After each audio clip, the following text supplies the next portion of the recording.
மா, நான் ஒரு கேள்வி கேக்குறேன். அதுக்கு நீ என்ன பதில் சொல்றேன்னு பாக்கலாமா?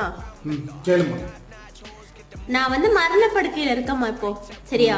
சரி. அப்போ ஒரு சாமியார் வந்து ஒரு ஆப்ஷன் கொடுக்கறாரு உனக்கு. ஓகே. நீ இப்ப வந்துட்டு உன்னோட எக்ஸ கல்யாணம் பண்ணினா உன்னோட வைஃப் வந்து பொழைச்சுக்குவாங்க அப்படின்னு சொல்றாரு. இப்போ நீ என்ன பண்ணுவ?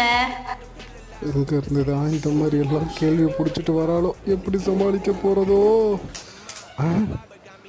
ஐடியா.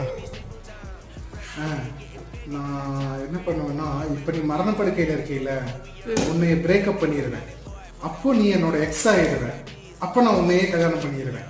எனக்கு உன்னை மறுபடியும் கல்யாணம் பண்ண மாதிரியே ஆச்சு, நீ பொழைச்ச மாதிரியே ஆச்சு. ஓ, அப்ப நான் மரணப்படுக்கையில இருந்தேன்னாலும் நீ என்னை பிரேக்கப் பண்ணிடுவ.